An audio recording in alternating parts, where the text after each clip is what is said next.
Hello, everybody. Good morning to you. And thank you so much for joining us for today's free webinar, Crowdfunding, How to Build a Successful Campaign with Mary Jutton from Tracklight. I am Erica Malsberg, and I'm the Chief Marketing Officer for Early Growth Financial Services, and I'm going to be your moderator today. This presentation is going to run about 40 minutes or so, 45 minutes probably. If you have questions as we go along, don't just raise your hand or wait till the end for the Q&A. Just feel free to enter them right into the question field. You can also tweet them to us at Early Growth FS with the hashtag crowdfunding, and we'll answer the questions as they come if we can, or if it makes more sense, or depending how things are going and rolling along, we might wait till the end Q&A to answer those questions. If we do run out of time, we'll make sure to follow up so that you will have your questions answered. Also, I want to let you know that this webinar is being recorded, so you'll receive a follow-up email tomorrow with a copy of this deck as well as the recording, so you'll have both of those for reference. Before we jump into this content, I just want to say a few quick words about Early Growth Financial Services. So we're an outsourced financial services firm that provides day-to-day accounting, CFO, tax, and valuation services and support for small to mid-sized companies. We currently have a footprint in 9 markets from Silicon Valley to New York City, and we support 10 to 15% of the venture-backed companies in the U.S. with an impressive client list that includes companies such as TechShop, Indiegogo, Zendesk, Clout, RocketSpace, OpenERP, and more than 500 other companies nationwide. So if you're interested in learning more about what we do, or even in signing up for a free 30-minute financial consultation, please feel free to visit our website and check us out. Okay, that's out of the way. So now let's move on to the better stuff here. Before I let Mary jump into this great presentation, just wanted to say a few words about her. We're very honored to have her joining us for a second in a series of webinars we're doing with her. The first one was about is your business at risk? And it was 10 tips to manage risk and maximize value. That was a great presentation full of really useful information of how to protect your company. So if you missed that one, feel free to go to our YouTube channel and you can check out that recording. I highly recommend it. Mary is the founder and CEO of Tracklight. She's dedicated her more than 25-year career to helping businesses achieve and protect their success. She specializes in leading companies in transition or startup phases and helping them to create sustainable operational and financial growth. Mary wants entrepreneurs and businesses to have Fortune 500 style software solutions. Using her extensive education, including a Bachelor of Commerce degree from McGill and a Juris Doctorate from Arizona State, as well as her U.S. and Canadian accounting and public accountant certifications, Mary has created the only self-guided software platform that creates your custom intellectual property strategy. Mary is an international writer, speaker, and mentor, and co-chairs the Arizona Technology Council's Law and Technology Committee. She previously represented entrepreneurs on the board of the Crowdfunding Investment Regulatory Advocates and is currently on the Emerging Enterprise Committee of the Licensing Executive Society. Okay, I think I got that right. So hello and welcome to you, Mary, and we're so happy to have you back here with us today. And I know you have a lot to cover, and I've learned a lot from already taking a sneak peek at this presentation. So I'm going to hand it off to you so you can jump right in here. Well, thank you very much, Erica. It's wonderful to be back, and thank you for those of you who have logged in. As Erica mentioned, we also put these slides up on the Tracklight page, and we have lots of other resources specifically around crowdfunding, and we have a free business risk assessment for your company. So please just, not now, but later, head over to Tracklight and check out some of the free resources that we've created for people who are looking into crowdfunding.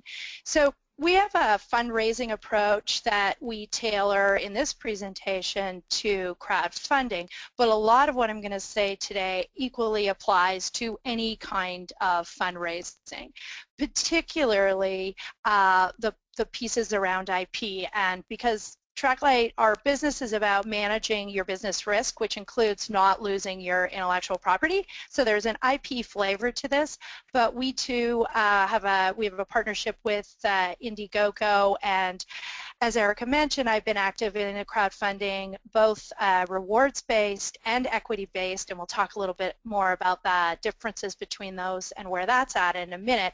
I've been in that space for about 3 years now, so I am happy to answer any questions around crowdfunding, and hopefully by going through the identify and protect IP, picking a platform, what is this whole building social capital and how to create a really great pitch. Hopefully that will help you with your crowdfunding campaigns. So the whole thing about whatever your idea or project or company, because when you're crowdfunding, it could be something as simple as you've got this great idea and you want to test it out by doing a crowdfunding campaign. The trick is, in the US particularly, if you go public with enough information that somebody else could copy your idea, you could run into problems later if you chose to protect that idea using a patent.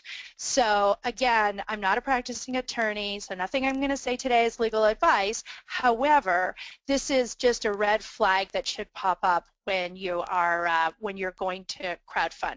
So many of the platforms, specifically Kickstarter, require you to disclose or basically describe how whatever your project is, how it works online. Equity crowdfunding, which is the what also referred to as Title III, that's where you're actually not raising money using rewards, but instead you're actually selling pieces of your company. That requires you to put a business plan online. So the key takeaway here is that you have to first identify anything that needs protecting before you jump online. And specific example, there was a very successful crowdfunding campaign in the United Kingdom, and they raised almost $1 million US, and it was for something called the TikTok Watch.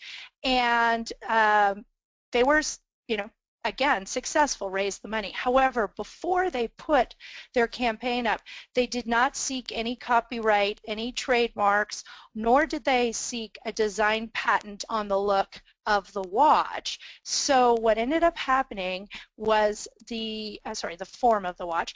What ended up happening was the campaign was ripped off and people started reproducing these exact same watches using the same name and everything at the same time that the campaign was going. So by the time the person finished, they were going to end up producing these watches, and then that would be the end of their company because somebody else had taken it and there was nothing that person could do. So heed that. Do not put up your campaign without first identifying and protecting your IP. So we do recommend that you use professionals. However, some people are scrappy. I understand that, being an early stage company ourselves. So you can go to the uspto.gov and copyright.gov. These are websites where you can look into protecting your intellectual property yourself. We have lots of other information on our website under external resources and then internal resources for TrackLight. You can hire a professional. We recommend that you hire a professional for patents and trademarks and that you do simple copyrights yourself. The other thing is very, very critical piece of information.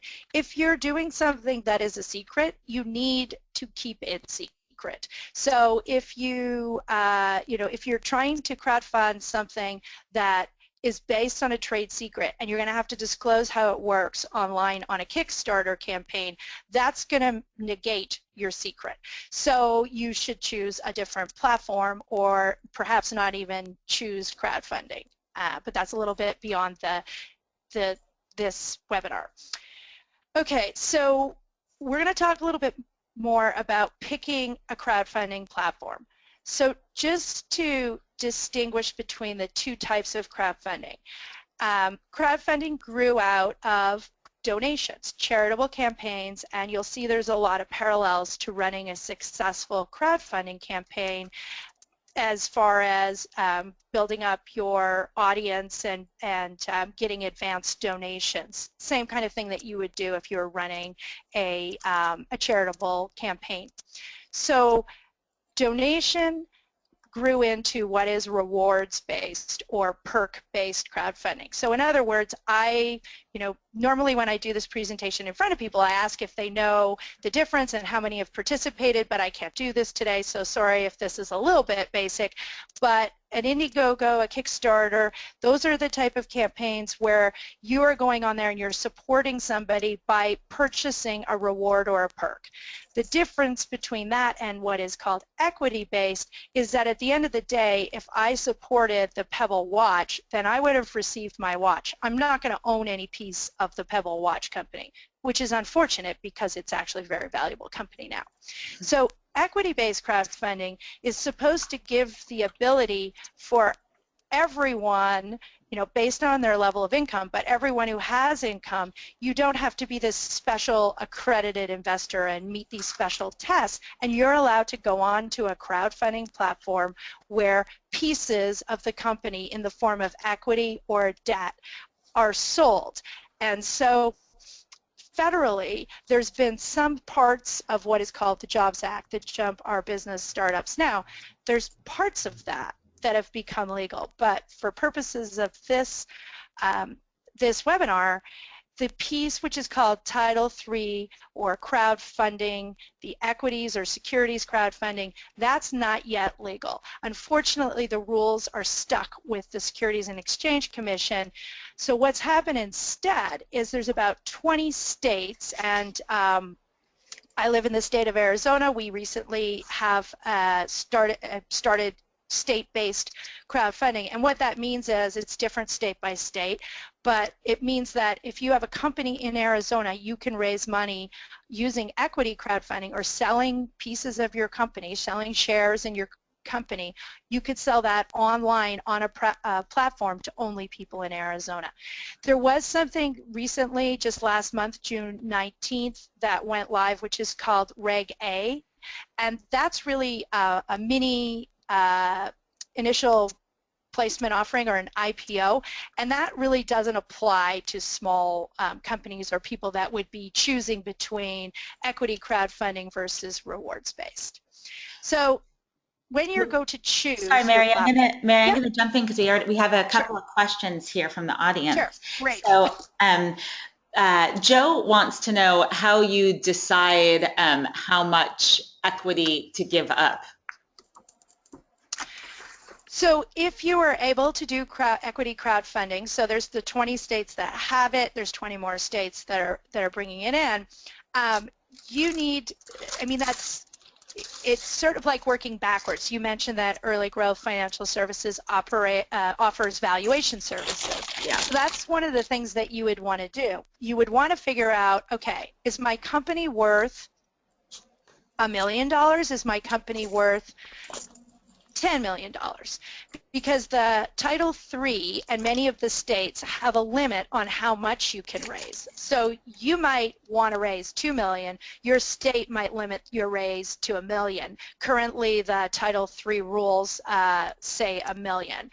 So if your company is worth $10 million and you want to raise the max, then you're basically offering 10%. As a CEO and an owner of my own company, I would not be wanting to give away control. So I would want to raise a small percentage.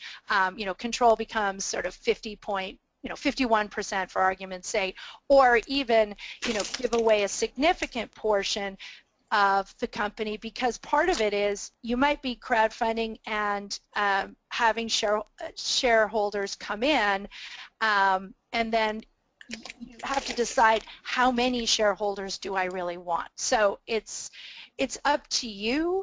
You need to consider control. You need to consider how many people you would want to have involved in your business.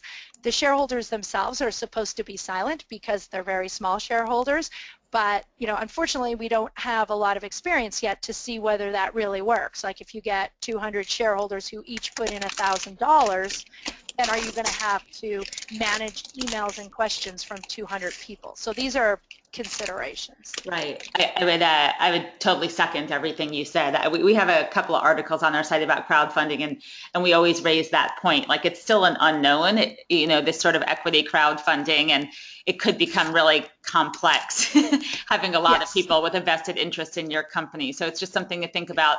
And I'd also just second what you said, in terms of giving out equity, whether you're doing it through crowdfunding or to any type of investor, you always want to limit that as much as you can, limit the dilution. So you definitely want to plan ahead and think before you jump into this and start giving away large chunks of your company. Okay, are there other questions, Erica? I think that's good right now. And we're hearing a lot of rustling in the background there, Mary. So just a side note Oh, there. Okay. I'm not moving.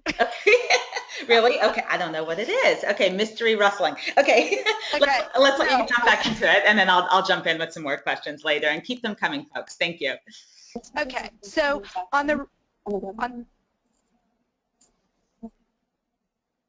Erica, I hear somebody else. I did too. That's really weird. There's no one else here. So,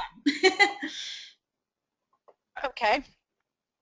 Okay, so on the crowdfunding options slide here, we have, the two biggest and the most well-known are Indiegogo and Kickstarter. There's also Rocket Hub. As far as how many different options you have, it's kind of the sky's the limit. There's, last count, over 1,500 different crowdfunding platforms that are rewards-based.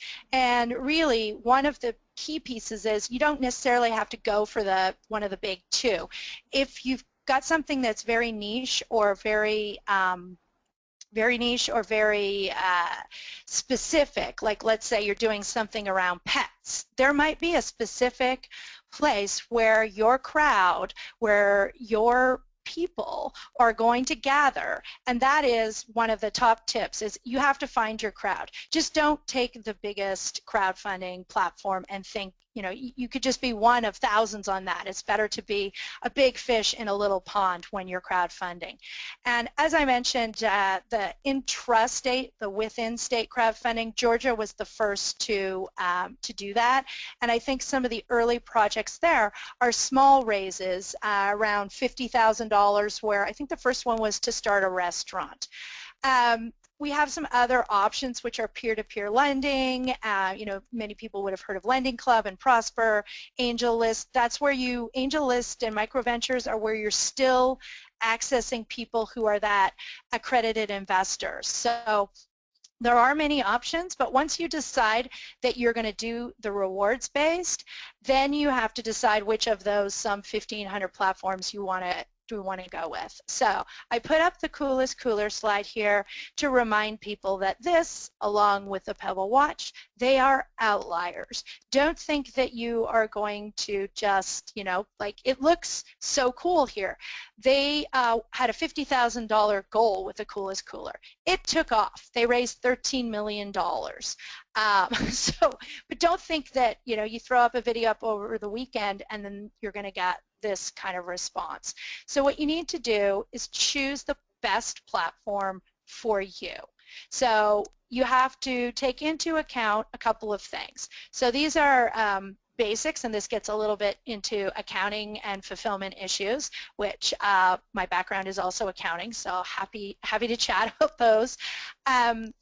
Kickstarter is what we call all or nothing. So in the coolest cooler, if they wouldn't have raised their $50,000, you basically go in, you put in your credit card, but you don't actually have to pay until the campaign gets to the $50,000. So if it's all or nothing, you're not going to have any fulfillment issues. Well, you hope you won't, because you either raise the amount you need and you hope that you've calculated it properly to pay, to pay whoever you need to pay to create your, create and ship your rewards, or nothing happens. Indiegogo has a percent-based piece, which is, if you, let's say you have a campaign of $50,000 and you only raise 30 of it, if you've chosen in advance that you will keep whatever you raise, then you'll end up paying a little bit more of a fee. All of these platforms charge a fee. That's how they make money.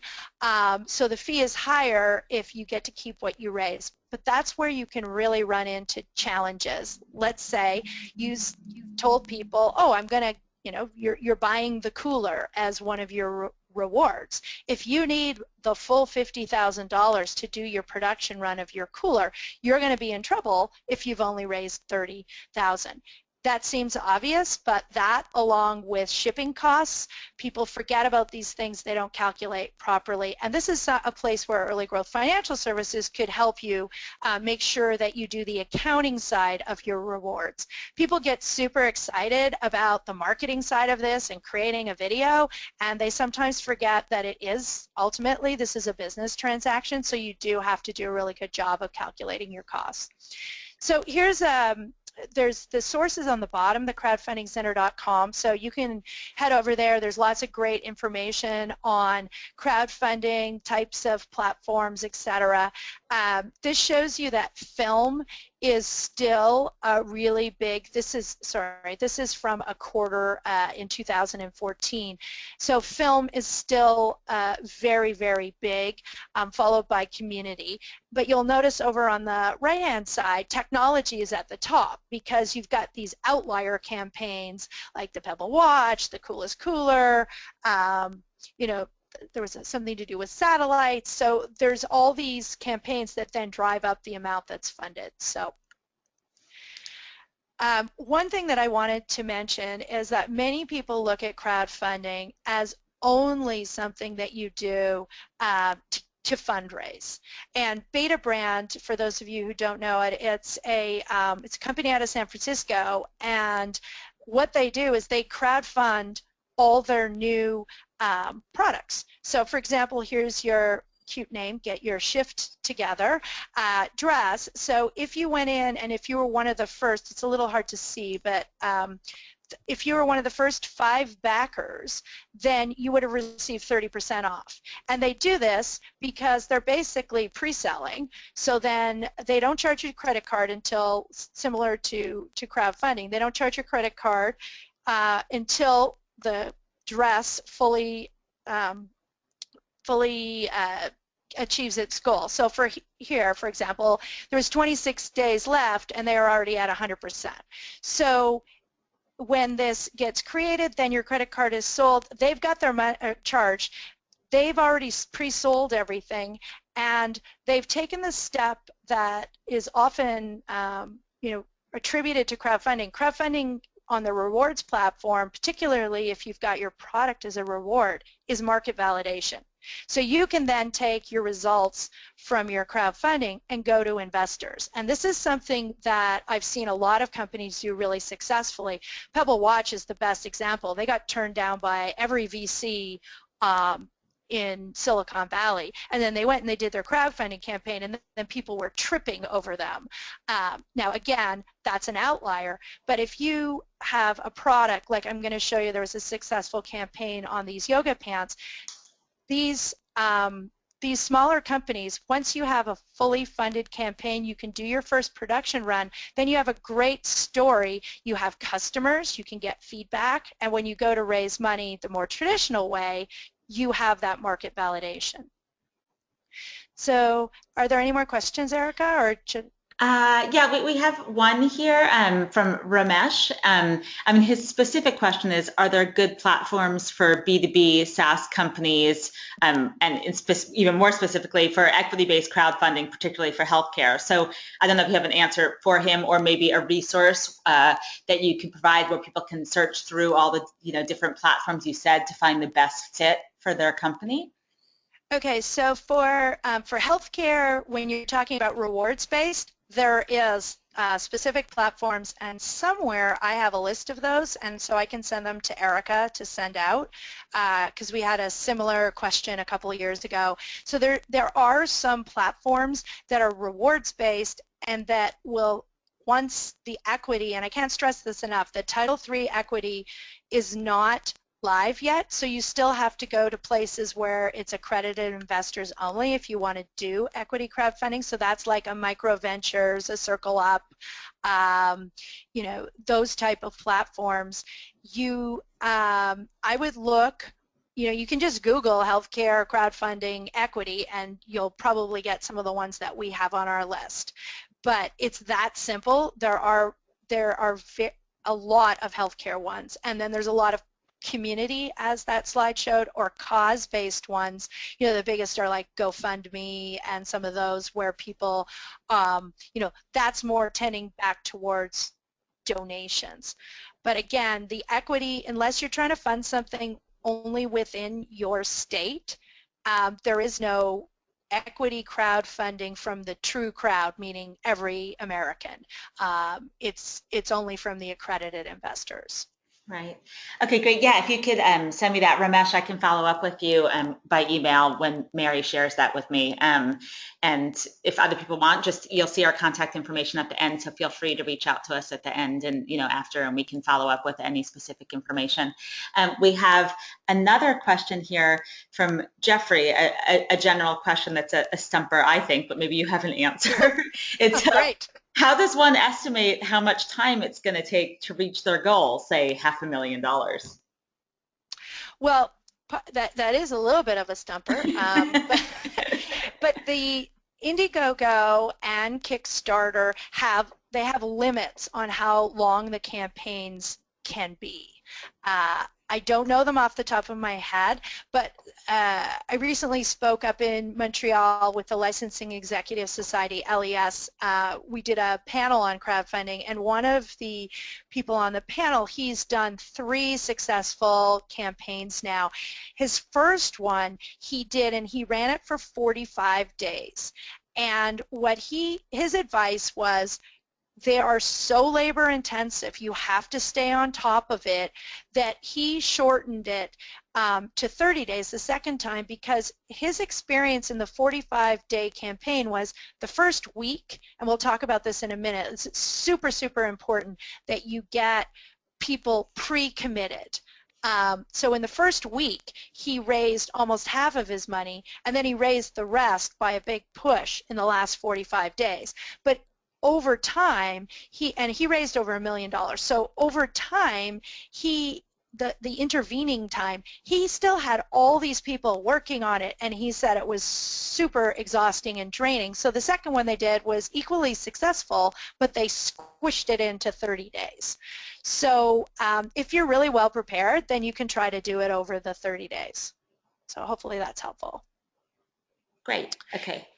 Thanks. Okay. So these are 2 campaigns, and they'll bring up some of the issues that we've been discussing. But DNA on a Shirt, these are both Arizona-based companies. DNA on a Shirt is exactly what it says on their tagline. It's they do art, and it's on a t-shirt, or it can go on your wall. G3 Box is it was a startup that was out of a university here. They since sold the company, so you can still find DNA on a Shirt, but you can't find G3 Box. They got sold to a bigger company here, but they were converting shipping containers into these maternity wards. So the first time out for these 2 companies, DNA on a Shirt really just went forward with a campaign that was just, hey, come buy our t-shirts. It was, as you can see on this slide, it was called DNA Zoo Tees. It's not a catchy name. There's no action in the name. Believe it or not, as important as many of you probably know on the phone, it's kind of like SEO and Google and all of that good stuff. You have to have a catchy name to your campaign. So G3 Box did Ship a Maternity Clinic to Kenya. They timed this campaign, if you look, you can see the date. It started on April 8th, and they led up to Mother's Day, and they did a big PR push around the fact that if you donated, one of their rewards was if you donated, they would send a thank you card to your mother or your grandmother or whoever saying, hey, on behalf of so-and-so, or on behalf of you, so-and-so has donated this to help ship a maternity clinic to save women in Africa. It's pretty powerful. So as you can imagine, they not only did that, they did a lot of pre-work and made sure that they had 30%, and that's the rule of thumb. If you have 30% of your goal primed, so you have the people that you know really well that are going to support you and put down their credit card on day one. These websites, and in this case these are both Indiegogo campaigns, these websites, they all have algorithms, so something that's rising up really quickly in the first day then gets featured. and they get featured. Once you get featured, then you've got like the whole kind of viral thing going, as opposed to your friends and their friends and, you know, sort of the 7 degrees of Kevin Bacon going. It's really powerful, and they were able to raise their goal really quickly. They also partnered with some, they did some partnerships with people who had PR reach, and that's really, really important. DNA on a shirt, they had a problem with their video. They had to take it down and put it back up because they were actually infringing. They did not reach their goal. They didn't partner with anybody, and they didn't have a catchy title. So DNA on a shirt did a do-over campaign, and so they went out and they did all kinds of PR because they partnered with this company, with this organization. So much more compelling title.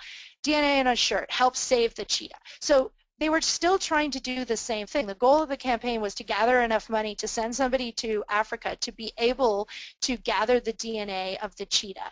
And they caught the attention of local PR. Now, these aren't huge campaigns, but it's the same lessons can be applied across any campaign. So they attracted the local attention they needed. They were featured on TV, and they were able to raise the money. Much more positive experience. And they also got some things in writing that they didn't the first time out, which had led to some disappointments with respect to PR. So we've been talking a lot about, you know, this priming and building up your presence, and it's a little bit like social media, but it's broader. So social capital is your networks and your relationships, and it's not just your social media networks, because you can buy 10,000 Twitter followers, we all know that, but those aren't your crowd. Those aren't the people that are going to go and plunk down their credit card for you. So you need to find, you're better off with like 100 of really quality people. So you just need to, I can't say this enough, you need to start early. So creating content around your campaign, if you're going to do a 30-day campaign, start 3 times earlier. So start 90 days before. You need to start priming the pump, finding the people who are ready to go out there. And it does involve social media, but it's not limited to social media. So becoming an expert in your area, or finding a way to get on other people's blogs if you don't already have a website, volunteering to speak, giving away some of your product to generate interest. All these things that you can do depending on what stage you're at. So finally, some things about the pitch. It's an online campaign. So super important that it is professional and looks good. So one cautionary note, these are some of these are funny, because this is I forget, sorry, I had it written down, but I don't have those notes in front of me. It's from a real campaign, and the one that I like to highlight is special message from the nerd. So this person for $10 was giving away these special video messages. So they ended up having 1,421 of them claimed. So remember, when you're calculating your rewards and the cost of them, not only the product and the shipping, but your time or your team's time. Because can you imagine having to create all these messages? 1,421. Oh, wow. Yeah. So again, even something like there's 2,780, I'm sure you can Google who the nerd is, and I'm sure I should know who he is, but 2,780 autographed photos mailed to you. Like, hopefully, that's a lot of postage too. Hopefully they had a machine. So just be smart about what your rewards are. These all had no cap, and you'll see that a lot of successful campaigns, they put a cap on different sizes, different categories of your rewards. So super important to know that. So I wanted to, this is a new slide because this is a new campaign. It's actually just from a couple of weeks ago. So you can look up this campaign. It may or may not still be going, but it's, sorry, it seems to have cut off on the slide, but it's over its goal. So the video for this campaign, which I have no affiliation with Okino other than it's a perfect example of how you get social capital to work for you. These are pants like the woman is wearing in the picture. They're designed by an artist out of San Francisco. That artist happens to be a cousin of my best friend in Canada. So I went on Facebook one morning. Yes, I was supposed to be working. I was on Facebook and my friend was like, oh, you'll love this. Check these out, because here in Arizona, if you go, I don't surf, I'm not that sporty. If you go paddleboarding or you're just freaking swimming, you get fried. And I also do yoga. So these are pants that you can wear in the water and you can also wear them to yoga. So I thought, oh, this is super cool. But before I plunked down my money, I watched their video. Their video is short. It's professionally done. And by that, you don't necessarily have to get it to the same quality that this is, but you can't have like the shaky hand thing going. It's not cool. So it's professionally done, but most important, it states the problem, states the solution, and then in their case, they have a charitable component to their business. It includes a cause, and then it has an ask. It's short. It kept my attention. I hate watching videos online, so it's under 3 minutes. It's a great example because you'll see so many of these videos where people go on too long. They don't really explain what the problem is that they're solving, and they don't explain why they need what they need. Because one of the questions we often get is, well, how much should my campaign be for? And it's like, in this case, what they're doing is they're raising $18,000 to do their first production run. So much of the rewards are getting the actual pants, but then there's additional, there was like a big, you could go for dinner with all of them, so you can be really creative about what the rewards are like. But their video was just bang on. They also primed the pump. I checked it after, I was one of the contributors in the first couple of hours. By the time I went to bed that night, I checked and they were at 8,000 of 18,000, and then in 3 days they were at almost their goal, and by 5 days they were 103% funded. So this is a great example of, you can do multiple campaigns. I sat on another panel at South by Southwest where the person beside me had done, they just built on the success of each of their campaigns. As they came out with new products, they would go and have a bigger and bigger campaign. And in total, they'd raised $2.4 million using crowdfunding. So final note here before we do questions is when you are creating that stellar video, this is just from the IP side of things, just because things don't have a copyright on them, or if you can't find some way of making sure that you're allowed to use any of these things that you're finding online, don't use them, because you don't want to be like, there's several examples of this where people have infringed and then they get a Google fine, or they get a, insert the big company name, Sony, HBO, etc., fine for using copyrighted material in their campaign. And you raise $10,000 on crowdfunding platform, it's a lot of work. You don't want to pay an $8,000 fine. So just read and find the license and permission to use. So in summary, 3 top tips: find your crowd, which means find the right platform, get everybody in line first, prepare, and just read, because it's really, really sad if you have some sort of misstep along the way and either get kicked off the platform. That's happened before. So read the terms and understand the terms of the platform and also anybody else's IP. So that's, I have no idea, Erica, I have no idea what time it is. We have plenty of time for questions, and we have a couple, so I'll throw those out to you now. And people, if you have more questions, please feel free to ask us. And yeah, I was going to say, Mary, why don't you go to the last slide there, so that if people have specific questions, they can follow up with you separately if they don't feel like asking to the whole group. So first, we have a question here from Julie, who apologizes if you already said this, but in terms of priming the pump, she's wondering, what percentage of your total goal are you hoping to achieve, in the first 24 hours of the campaign, and as a benchmark to know whether you're on track to hit your goal or not?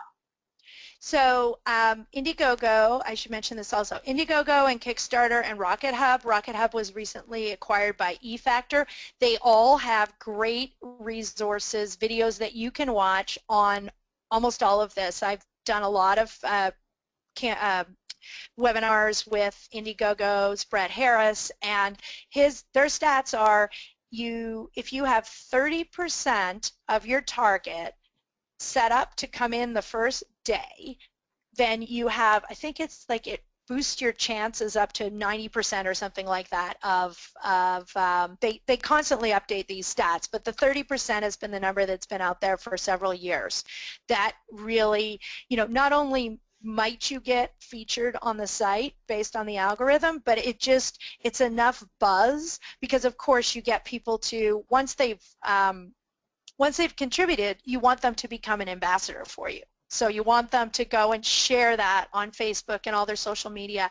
And one thing that I did forget to mention, sorry, is that it's really important that you communicate during your campaign. So for example, with the Okino campaign, once they got to that $8,000 in the first day, their CEO sent out an email to everyone who contributed, thanking them, asking them to share it with their friends. Then once they hit after 5 days, a new email came out saying, hey, we're going to do this contest to win a surfboard. And so you can just leverage. That's the whole social capital thing, because if somebody's excited about your campaign, I mean, I was tweeting it out to everybody in the first couple of days because they did the all or nothing. So I was not going to get my pretty pants unless everyone else contributed. So you're basically enlisting everybody to help you get to the goal. So that's why it's better to have 10 or 100, depending on the scale, raving fans. So you need to then take those first 30% and turn them into your ambassadors. Okay.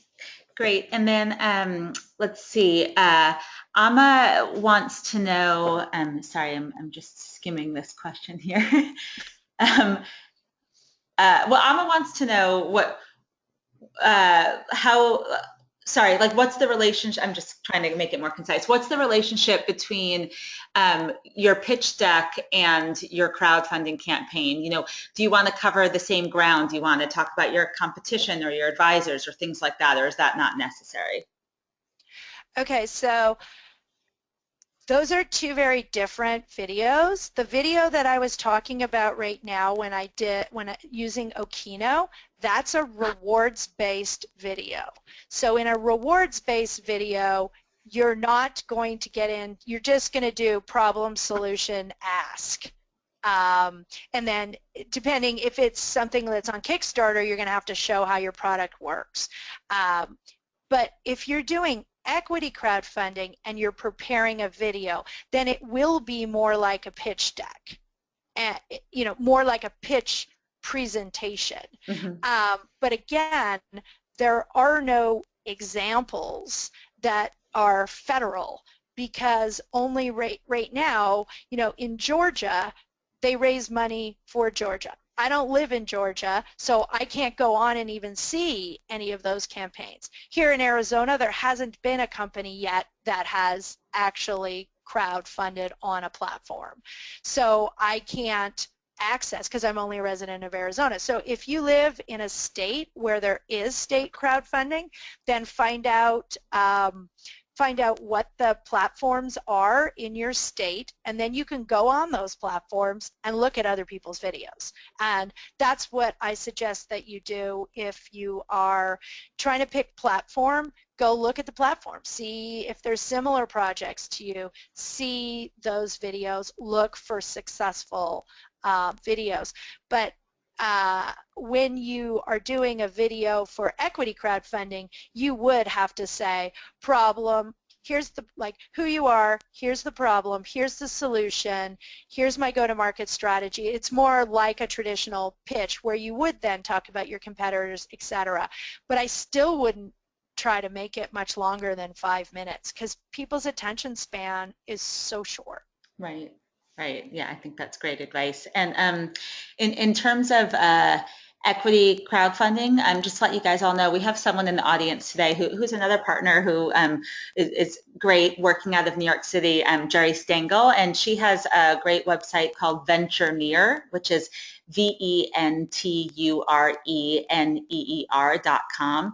And she just wanted to offer out to the crowd today that she lists a lot of the different equity platforms.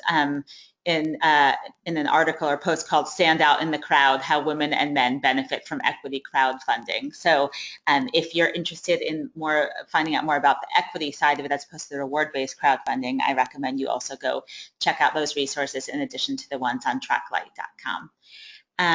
Okay. Yeah. Can Jerry send me that, please, Jerry?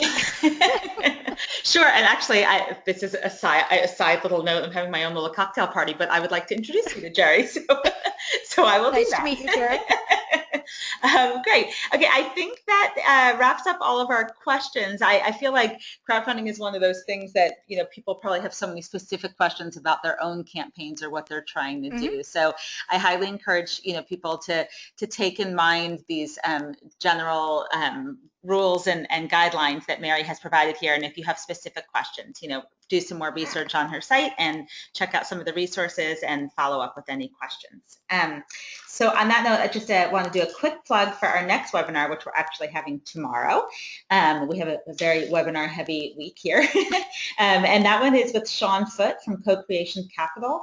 And it's an Ask the VC webinar. So it's actually just an open forum Q&A during which you can ask all the questions, you wanted to ask a VC, but don't have the opportunity to just sit down and say, what are you looking for? What do you want from me? So I highly recommend you come and bring your questions. To sign up for that webinar, you can just go to our website and check out our events page and read about it, register from there, and you can also see some other upcoming webinars.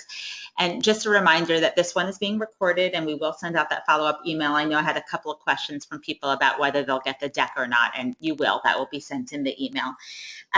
So that is all. So Mary, thank you once again so much for joining us. We love having you here with us and look forward to our next webinar with you.